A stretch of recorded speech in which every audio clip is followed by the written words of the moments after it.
Capital Information sur Canal 2 International. Mesdames, Messieurs, bonsoir. Voici les titres à la une de l'actualité ce soir.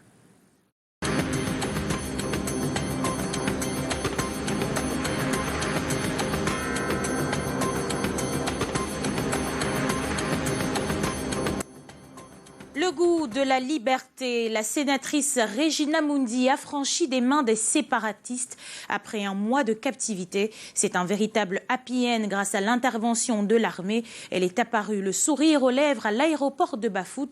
Le 19h50 vous propose le film de cette libération et surtout les séquences de ce passage aux enfers. L'enfer après les flammes, c'est ce que vit actuellement le jeune Régis, candidat au baccalauréat au cœur d'un drame. Son domicile est parti en fumée alors qu'il amorce cette étape importante de sa vie académique. De quoi marquer au bic rouge le début de ses épreuves. Vous suivrez son histoire dans quelques instants. Ils ont toute une histoire à écrire. Les Lions indomptables ont stage de préparation pour les éliminatoires de la CAN 2023. Parmi eux, des nouvelles recrues qui espèrent donner des coups de griffe efficaces dans la tanière. Focus sur la séance d'entraînement de ce mardi avec les Bleus de la sélection.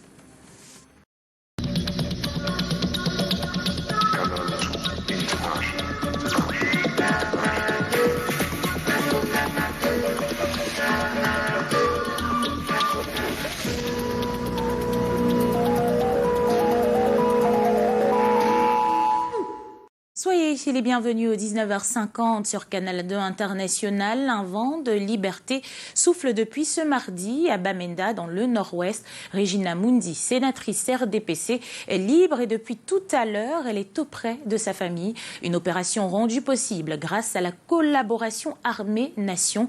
Ambiance vécue à Bamenda depuis l'aéroport de Bafut jusqu'à son domicile. Les précisions, c'est avec Lille Piedjou et Annie Collins, notre correspondant permanent dans la région du Nord-Ouest.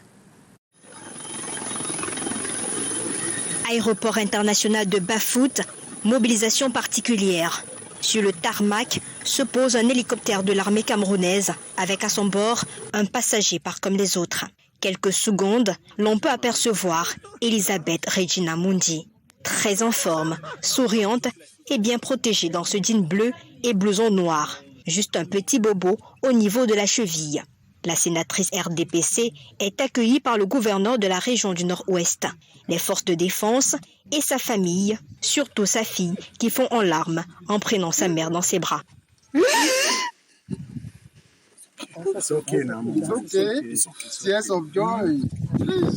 Cela faisait un mois que la sénatrice était entre les mains de ses ravisseurs. Ce vent de liberté est salué par des louanges à Dieu. Oh, glory, hallelujah. Localisé à Batibo, lieu de sa captivité, les forces de défense et de sécurité ont immédiatement mis sur pied une opération d'approche d'un refuge terroriste et aujourd'hui, le résultat est palpable. Les dernières informations que nous avons glanées nous ont permis de savoir qu'elles se trouvaient à peu près dans la localité de Batibo. Globalement, on n'avait pas de précisions. Alors une manœuvre globale a été engagée qui nous a permis de boucler deux secteurs à la fois. La libération d'otages, c'est une manœuvre souvent très très compliquée. Notez avec emphase ici la collaboration de la population qui a permis de mener cette mission à bien. C'est en larmes que la sénatrice dit merci à tous pour leurs prières et surtout des félicitations à l'armée camerounaise. En tant qu'enseignante et politicienne, je ne peux pas manquer de mots, mais il y a des moments où l'émotion prend le dessus. Je suis reconnaissante pour ma liberté, en commençant par la présidence de la République. Je remercie le chef de l'État, le gouverneur, les généraux, les forces de défense et de sécurité, tout le monde. L'histoire est longue, je ne peux pas tout raconter ici, mais ce que j'ai vu en un mois, le Cameroun, la région est en guerre, vraiment en guerre. Et c'est vraiment très difficile pour les militaires. C'est pas facile sur le terrain. J'aurai le temps d'en dire plus. As they say in pidgin, story long, Nous avons beaucoup prié pour la libération de Maman Regina et la nouvelle est arrivée chez nous comme une victoire, un espoir, parce que Dieu a répondu à nos prières. Et tout ce que nous souhaitons actuellement, c'est qu'elle soit en santé, qu'il n'y ait pas de soucis et qu'elle ait le temps de s'occuper de ses enfants et de ses petits-enfants.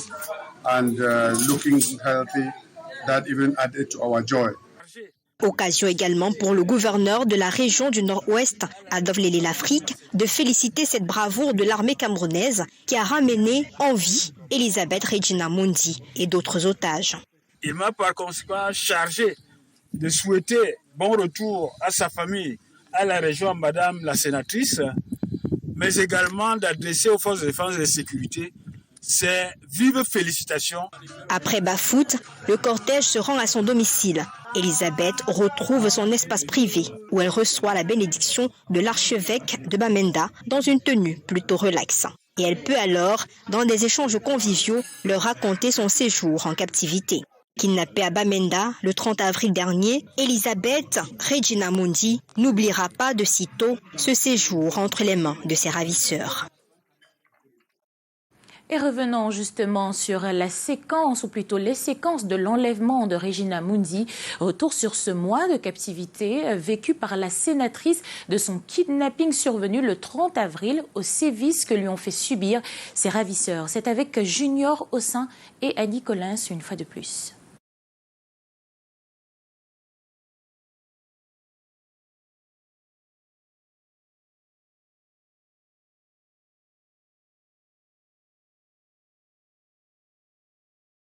L'affaire remonte au samedi 30 avril 2022 à Bamenda, au lieu-dit Foncha Street.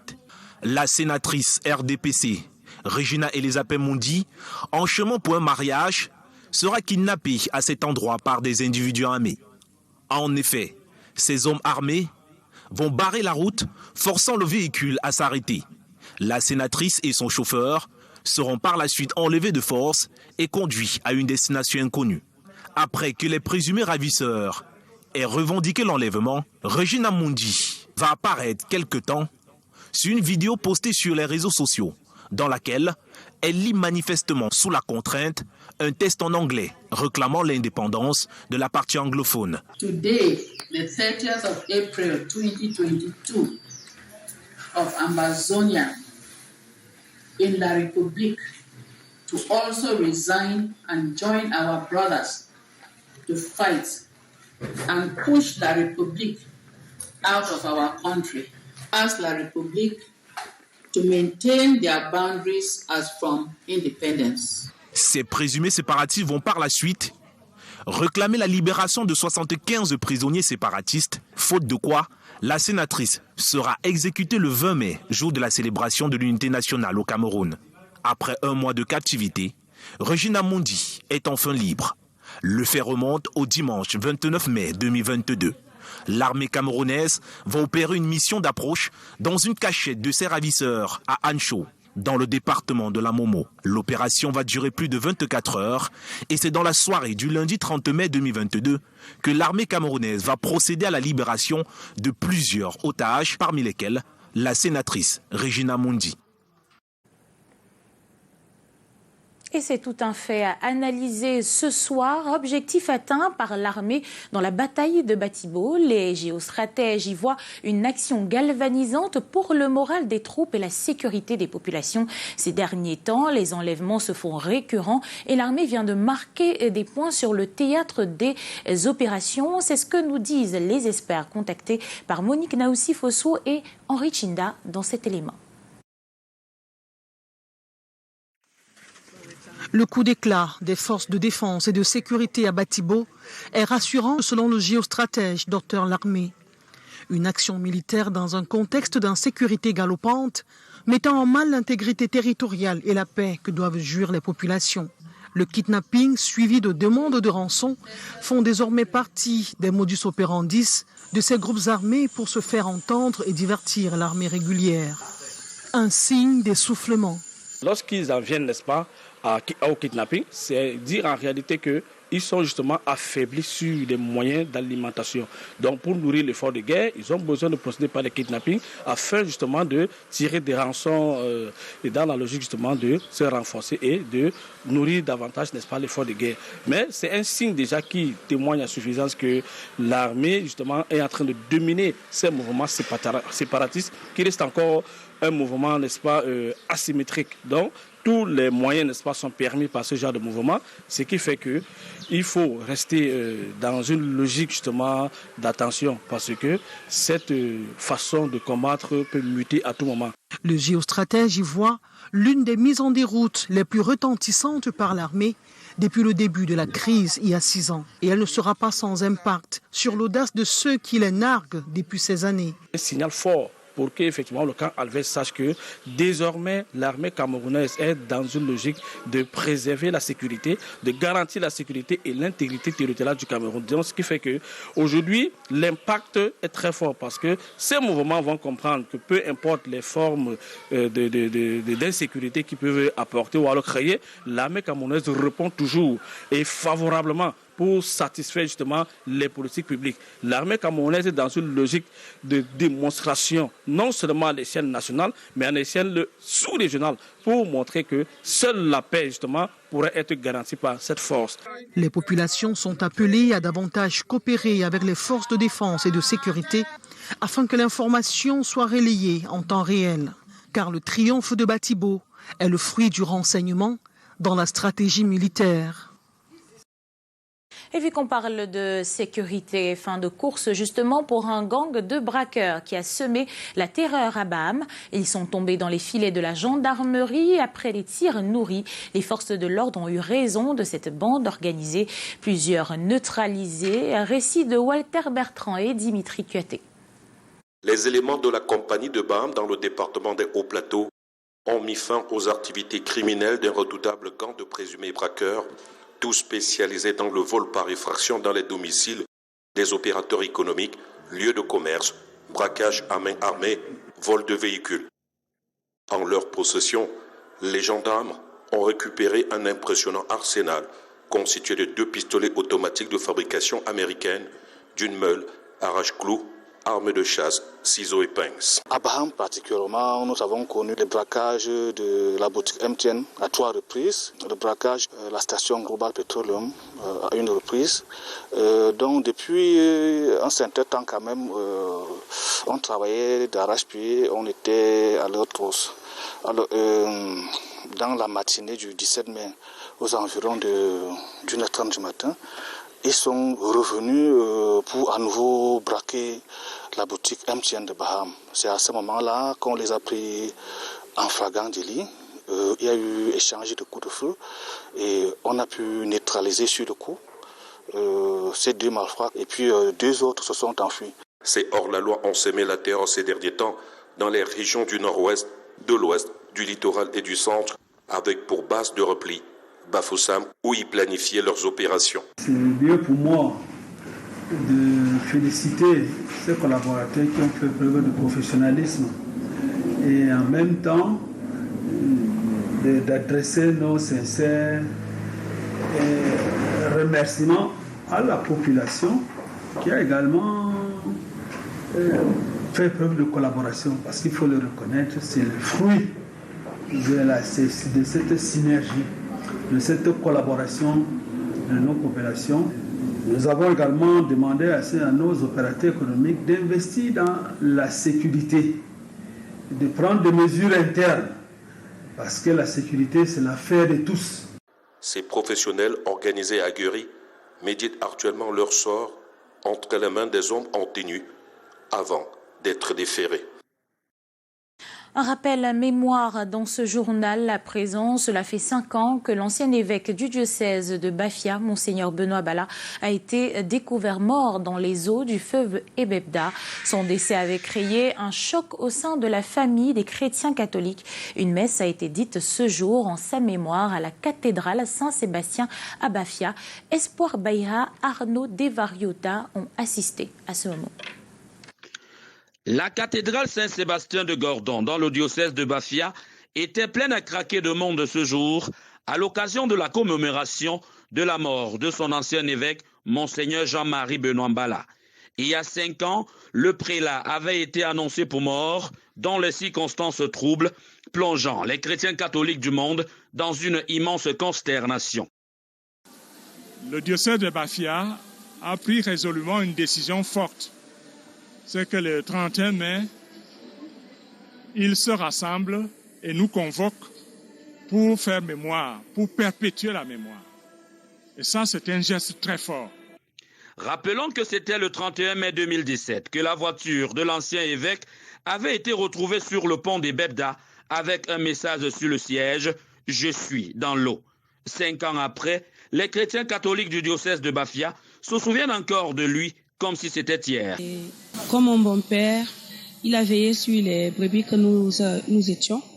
Et moi, personnellement, j'ai eu la chance d'être une collaboratrice de ce grand homme.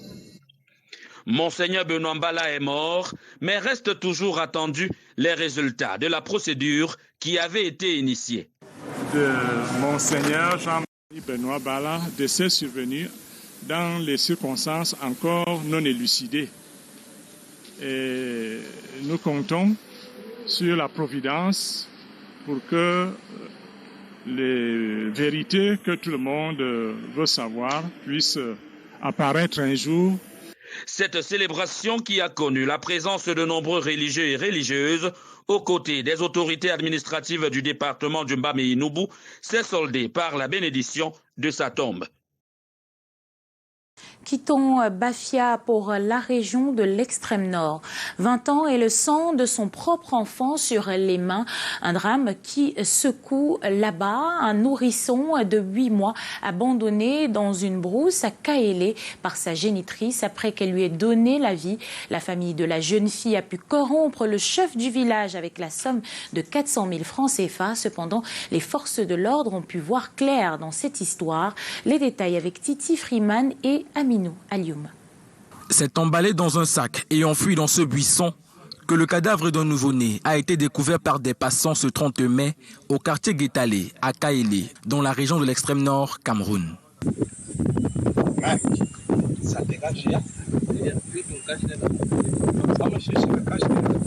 Une fois interpellée, la maman, âgée d'environ 20 ans, auteur de ce forfait, va tenter de négocier sa libération chez le chef du village, moyennant la somme de 400 000 francs CFA.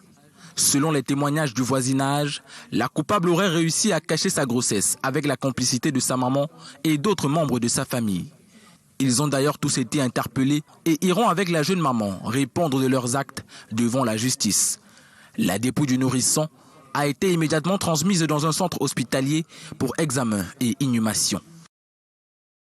Affaire qui touche le cœur dans ce 19h50. Il affronte les épreuves dans l'épreuve. Ce n'est pas un mauvais jeu de mots. Giresse, candidat au baccalauréat général, a débuté l'examen après que son domicile ait été réduit en cendres le week-end avant.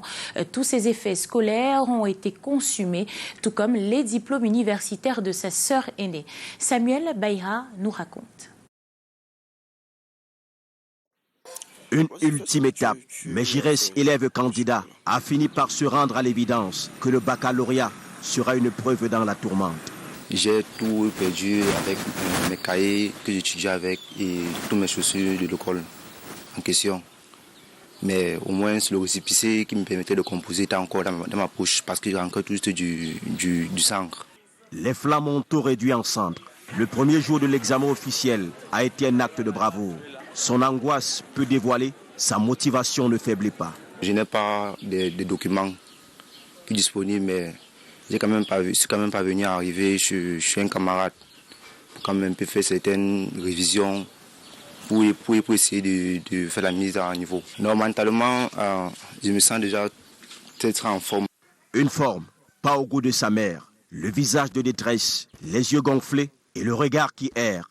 Brigitte Simé ne quitte plus ses résidus depuis l'incendie de samedi au quartier Brazzaville. Tant elle tenait à ses biens. Tout ce que j'ai travaillé tout le long des années, c'est parti en feu. Même les diplômes des enfants, les actes, tous les cahiers, même celui qui composait, rien. Je n'ai rien pu récupérer.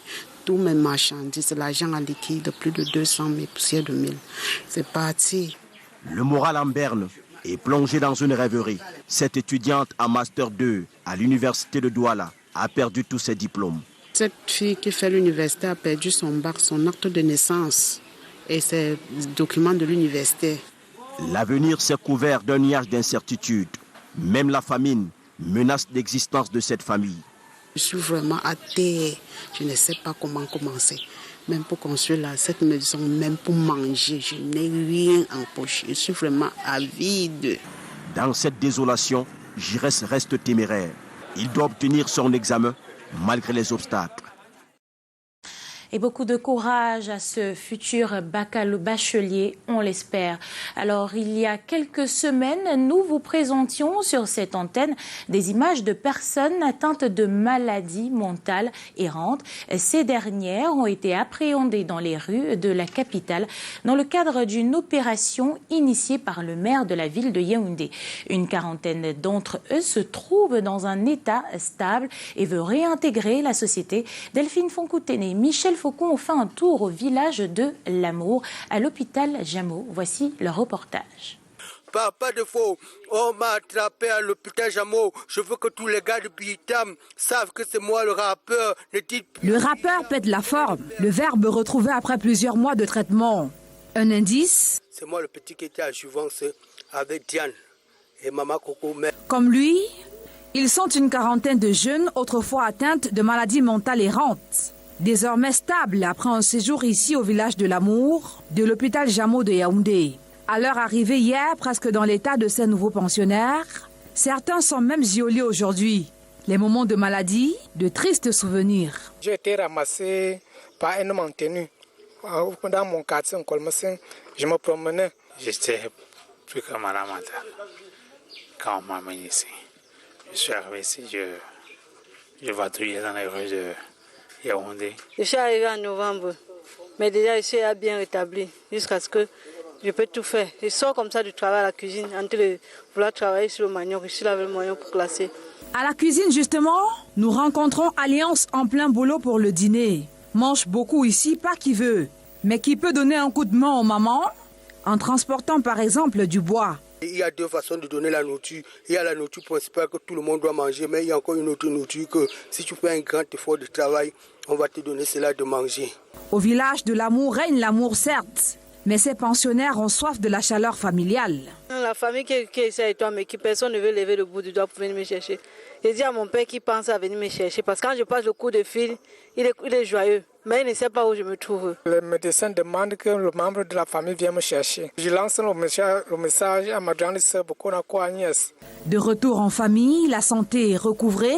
Ces derniers savent pouvoir compter sur leurs aptitudes pour réintégrer la société. Je peux tout faire, même d'aller au pressing. En 2 heures, je rentre, je suis là dans tous les domaines nécessaires possibles. J'ai déjà joué à l'Union sportive de Bitam, une première division au Gabon. Je voulais prier l'équipe nationale du Cameroun si elle pouvait me laisser de jouer au ballon. Guérir de maladies mentales ou la folie, comme on le dit trivialement, c'est possible. Les familles n'ont rien à craindre. Que ces familles-là soient rassurées, elles ne seront jamais seules. Elles ne seront pas abandonnées parce que monsieur le maire de la ville a veillé à ce que ce personnel, qui est par ailleurs bénévole et à qui on dit un grand merci, se déploie également pour le suivi en communauté. À date, on dénombre plus de 140 malades pris en charge au niveau communautaire et quasiment le même nombre ici au village de l'Amour. L'initiative du maire de la ville de Yaoundé porte des fruits sucrés. Moi, je l'ai dit totalement, mais si grand beaucoup, avec beaucoup de baisers à la face. Et si nous parlions d'informations, ou plutôt de fausses informations, par fake news, on entend fausses nouvelles ou encore nouvelles mensongères. Elles sont un danger au Cameroun comme partout ailleurs dans le monde où elles polluent l'espace public. La question est au cœur des échanges entre experts de l'Union européenne et les hommes de médias. Les précisions, c'est avec Janice Kamga. Comme un phénomène de mode, les fake news ont le vent en poupe au Cameroun. La tendance a pris ses quartiers sur le digital, à tel point qu'il est parfois très difficile de discerner le vrai du faux. Chaque fois que je prends mon téléphone et que j'entre sur Google et tout, effectivement, je trouve qu'il y a des informations qui m'amènent toujours à me poser des questions. Le constat interpelle autant les acteurs nationaux qu'internationaux. La lutte est à l'ordre du jour ce 30 mai à Yaoundé entre interlocuteurs de l'Union européenne et différents intervenants de la société civile. L'idée, c'est à travers différents panels qui seront consacrés à des exemples bien précis, tels que le Covid, la guerre en Ukraine, qui permettront justement de faire ressortir des recommandations concrètes que nous, Union européenne, pourront aider à mettre en œuvre à travers la société civile. L'état des lieux des faits au Cameroun révèle que tous les domaines sont susceptibles d'être gangrénés. Pour des gemmes ou des partages, l'équilibre social est mis à mal. Ça passe par la sécurité nationale, la politique, la santé ou l'économie. D'où l'urgence de l'implication de tous. Au niveau des politiques, au niveau des acteurs des médias et au niveau de la société civile, c'est-à-dire du monde associatif et du monde éducatif. Parce qu'une société mal informée, ses liens sont très distendus et elle court des dangers. Parmi les pare-feux à déployer face à toute information publique, il est préconisé d'utiliser de prime abord le bon sens. C'est-à-dire qu'à chaque fois que vous asseyez devant votre télévision ou que vous allez sur Internet, vous devez toujours garder votre esprit critique, vérifier les sources, les croiser. Les échanges ont vu émerger d'autres recommandations. Entre autres, la prise en charge financière des reporters est souhaitable afin d'espérer un traitement impartial de l'information au sein des médias. Nous proposons d'avoir des organismes de fact-checking susceptibles de détecter les fake news liées à une actualité bien déterminée. Pour rappel, la législation stipule en l'article 240 du Code pénal que celui qui publie ou propage par quelque moyen que ce soit une nouvelle sans pouvoir prouver la véracité de celle-ci s'expose à une peine d'emprisonnement allant de 1 à 5 ans et ou le paiement d'une amende de 20 000 à 10 millions de francs CFA. De l'information à la communication, contribution du service public de la communication à la mise en œuvre de la stratégie nationale de développement à l'horizon 2030. C'est le thème qui sous-tend la traditionnelle conférence des responsables des services déconcentrés élargie aux organismes sous tutelle du ministère de la Communication. 2 jours de concertation pour dévoiler les nouvelles orientations. Janice Kamga et Serge-Alain Ziebou nous donnent plus de détails dans cet élément. Le secteur de la communication a pied d'œuvre pour tracer sa route à la lumière de la boussole SND30. La dynamique impulsée à l'occasion de cette conférence annuelle des structures relevant de ce service public est axée prioritairement sur la communication pour le développement social, dont les leviers sont précisés par le chef de ce département ministériel. La promotion des échanges d'informations axés sur la participation des populations aux initiatives et aux programmes de développement. Et dans cette perspective, le développement des mécanismes et des outils de communication de proximité, en particulier les radios communautaires, constituera une priorité. La démarche est critique et vise la performance. Il faut donc innover en corrigeant certaines insuffisances liées notamment au cadre logique de la gestion budgétaire par programme. La forme importe. À l'entame de chaque triennat, que le comité interministériel d'examen des programmes fasse d'abord l'évaluation des programmes avant d'adopter les nouveaux programmes. Donc c'est un cycle qui est plus indiqué, plus adapté. Le fond aussi. Il faut aussi relever, pour le déplorer, le manque de cohérence entre l'élaboration des programmes mis en place au plan budgétaire par les organismes sous tutelle et le cadre logique défini en amont au niveau du ministère en charge de la tutelle technique. Au plan digital, ces 2 jours de travaux sont également l'occasion de recueillir les contributions en vue de la mise en place de l'agence virtuelle d'information en sa phase pilote. Nous quittons les institutions pour les entreprises. L'audit interne dans les entreprises et administrations se présente comme le talon d'Achille de la gestion des risques. De nombreuses structures n'ont pas de service d'audit. Elles font recours à l'expertise externes pour des prestations. En plus, la confusion entre le conseil, la veille, la conformité et la gestion des risques laisse le champ libre aux mains inexpertes. Les auditeurs juridiques se mettent ensemble pour tirer la ligne de démarcation. David Sandio pour les explications. Le besoin d'audit pour la gestion efficiente de nos entreprises se fait de plus en plus ressentir. Il est question de booster les performances des administrations et des entreprises dans un monde où la compétitivité est de mise. Audit interne en entreprise, le besoin de formation se précise. Aujourd'hui, les entreprises et les administrations ont affaire à un contexte très difficile. Face à cela, il faut diagnostiquer les insuffisances, faire des préconisations afin que le risque juridique ne soit pas un obstacle à l'investissement, mais plutôt une opportunité. Monter une cartographie des risques se présente comme un casse-tête. Trouver la frontière entre le conseil, la veille, la conformité, la gestion du risque et l'audit juridique l'est davantage. Et le temps est donc à l'apprentissage. Être à même d'apporter à leur employeur ou au sein de leur entreprise l'expertise de l'audit juridique. C'est une expertise qui devrait pouvoir se professionnaliser. L'audit juridique n'est pas le conseil juridique.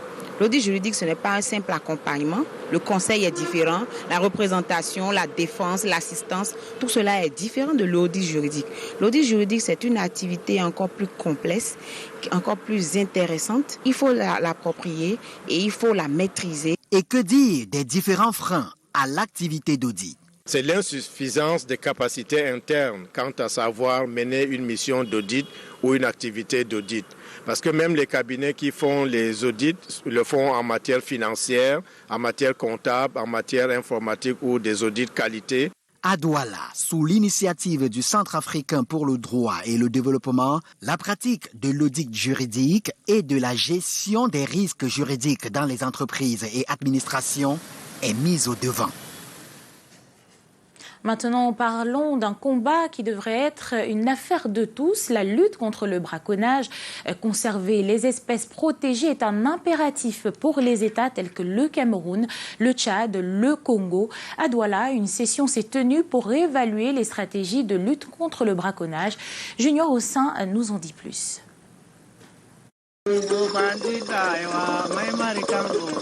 Il faut protéger le complexe trinational Dja Ozala Minkele, qui s'étend sur 141 000 km², abritant environ 40 000 éléphants et couvrant le Cameroun, le Congo et le Gabon. En 2012, 300 bêtes sont tuées dans le parc de Boubadjida, dans le nord du Cameroun. Et au Tchad, le braconnage exotique pour les écailles de pangolin devient une véritable menace pour cet animal, pourtant classé en espèce intégralement protégée. C'est une situation qui vient de loin. Après les massacres de nos éléphants de part et d'autre de nos deux frontières, voire les trois frontières, Tchad, Cameroun et la RCA, nos États se sont focalisés et mettre sur pied un accord tripartite et un accord binational entre le Tchad et le Cameroun. Les stratégies de lutte anti-braconnage transfrontalières sont le but à atteindre par les différents gouvernements à travers ce comité trinational de la planification et d'exécution. Cet accord a trois organes. Il y a un organe supérieur qui est l'instance des ministres. C'est le comité trinational de supervision et d'arbitrage. Et puis il y a un organe intermédiaire qui est le comité tripartite de planification et d'exécution. C'est celui dont nous sommes réunis aujourd'hui pour examiner. Et puis il y a un autre comité un peu plus en dessous qui est le comité de suivi. Ainsi, les 26 et 27 mai dernier, le GIZ, à travers la 5e session du CTPE qui s'est tenue à Douala au Cameroun, s'est résolu à apporter son soutien pour la mise sur pied des stratégies de lutte déjà définies. Dans le cadre de ces 4 jours de travail, c'était une occasion très intéressante pour nous de suivre et évaluer les activités que nous avons réalisées en lien avec les républiques sœurs du Tchad et de la République centrafricaine dans le cadre de la coordination de la lutte anti-braconnage pour la zone des savanes du Nord. Cette rencontre vise également l'évaluation des activités de juillet 2021. La prochaine rencontre a lieu au Gabon en juillet 2022. Je vous propose une bonne affaire. Avec 100 000 francs CFA seulement, engager la culture du riz est possible. À San Mélima, des jeunes mettent à contribution les terres arables pour la culture de cet aliment. Dans un contexte où la cherté des denrées alimentaires frappe les populations, une alternative de production se présente et nous la présente David Sondio et Emmanuel Quetta dans ce reportage. Le riz, aliment très prisé dans les ménages pendant les cérémonies de fête et autres moments de réjouissance, devient de plus en plus rare. C'est fort de cela que des jeunes ont décidé de se mettre à la culture du riz pluvial. Ainsi donc, avec 100 000 francs CFA, on peut investir dans cette culture qui, au bout de 4 mois, permettra d'avoir en moyenne une tonne de riz. Si on avait des moyens, on pouvait mettre 5-10 hectares. Si on a, par exemple, un monoculteur qui pourra nous aider à labourer des hectares, on fera mieux. Mais la plus grosse difficulté, vraiment, c'est au niveau du labour. Si cette culture nourrit son homme, il faut bien mettre en exergue quelques techniques pour y parvenir. Nous partageons déjà. Puisque nous partageons, il y en a qui vendent, comme je l'ai souligné auparavant, il y en a qui vendent leurs semences, qui vendent même leur riz déjà décortiqué, où on fait souvent le kilo à 500 francs. Un appel est donc lancé à l'endroit des pouvoirs publics, de l'élite et des forces vives à soutenir la culture du riz qui pourrait être, en fonction de la qualité naturelle et la proximité aux pays frontaliers, le Gabon, le Congo et la Guinée équatoriale, une véritable source de richesse. Nous le disions en titre sport, les Lions indomptables poursuivent leur stage de préparation à Yaoundé en vue des éliminatoires de la Coupe d'Afrique des Nations Côte d'Ivoire 2023. Ils ont eu ce matin une séance d'entraînement à l'annexe numéro 1 du stade Omnisport Amadou Ahidjo avec de nouveaux joueurs dans la tanière. Daniel Anissé Boudier et Constant Kamga nous racontent. Les nouvelles recrues de l'équipe nationale de football sont bien présentes à la séance d'entraînement des Lions indomptables ce mardi à l'annexe 1 du stade Omnisport de Yaoundé. Le défenseur du RC Lens, Christophe Ewo, 19 ans, est fier de représenter les couleurs du Cameroun. Je suis très content et mon ambition c'est d'être le plus vite titulaire. Je vais tout donner à l'entraînement pour montrer au coach que je mérite ma place. Que je mérite ma place et voilà. J'ai été très bien accueilli par tout le monde a été gentil. Je connais déjà quelques joueurs, dont Ganago avec qui je joue en club. Donc j'ai très bien été accueilli par les coachs ou les encadrants et les joueurs. Également heureux d'être sélectionné pour la première fois avec les Lions indomptables, l'attaquant de Beşiktaş en Turquie, Georges Nkoudou. Je me sens très bien. Comme je dis, il y a beaucoup de coéquipiers que je connaissais auparavant, que j'ai joué avec ou même j'ai joué contre. Et c'est un honneur d'être ici, même si je sais que ça fait longtemps que l'équipe m'a appelé, mais je prenais une décision. Et aujourd'hui, j'ai pris la bonne décision de venir et je suis très content d'être là. Kevin Soni de l'Asteras de Tripoli est à sa deuxième sélection avec les Lions après la première en mars dernier lors des barrages pour la Coupe du Monde. La première sélection, mes coéquipiers m'ont bien intégré. C'était pas un match facile. Et là, je pense que j'ai pu bien m'acclimater avec le groupe et la température du pays. Aux côtés des autres Lions indomptables, ils doivent mouiller le maillot pour une participation du Cameroun à la CAN 2023 en Côte d'Ivoire. Pour le stage de préparation débuté ce lundi, 21 joueurs sur 25 répondent présents. Vincent Aboubakar, Eric Marcim Choupo-Moting, Noou Tolo et Collins Faye devront rejoindre la tanière ces jours. On reste sur les stades de football avec le championnat MTN Elite One qui bat son plein. Hier, les Astres de Douala ont encore gagné. L'équipe est sur un rythme d'enfer. Son voisin Union de Douala, quant à lui, regoûté à la victoire après son échec dans le Classico. Le point avec Marc-Lionel Chameau et Kelvin Tekam. Défait dans le Classico par le Canon Yaoundé quelques jours plus tôt, l'Union de Douala avait à cœur de renouer avec la victoire ce lundi face au Racing de Bafoussam. Mais les choses débutent mal pour les Nassara Gamakai qui concèdent l'ouverture du score sur ce pénalty transformé par Faustin Lobé en première période. L'attaquant Djoumekou égalise à un but partout au retour des vestiaires avant qu'Ivan Vondon ne donne la victoire aux Blancs et Verts en fin de match. Dans le groupe A, le choc de haut de tableau entre le Canon 2e et APGS Donfo 3e se sort dessus un nul, un but partout. AS Fortune a peu dit merci à son attaquant Eno Kembe, auteur d'un triplé qui offre la victoire 3-2 sur le TKC. Les Astres de Douala enchaînent un 15e match sans défaite en venant à bout de la Panthère d'Undé. Dans le groupe B, New Star de Douala freine encore le Coton Sport de Garoua. Pendant ce temps, Eding Sport de la Léké reprend de l'avance en battant Bamboutos de Bouddha 2-1. Au classement, les Astres 42 points et le Canon Yaoundé 34 points font la course en tête. Tonnerre et Racine de Bafoussam sont bons derniers. Dans le groupe B, c'est Edin Sport qui domine toujours les débats avec 5 points d'avance désormais sur Coton Sport de Garoua, deuxième avec 32 unités. La prochaine journée de MTN et les douanes est prévue jeudi prochain. Et c'est la fin de cette édition du 19h50. Merci à vous d'avoir été des nôtres. Demain, retrouvez Regina Leke Junior au sein pour le journal bilingue à 13h. Gladys Sambo sera des vôtres à 18h15 pour le journal en langue anglaise. Quant à moi, je vous donne rendez-vous demain, même heure, pour l'information la meilleure. Et c'est sur Canal 2 International et nulle part ailleurs. Bonsoir à tous.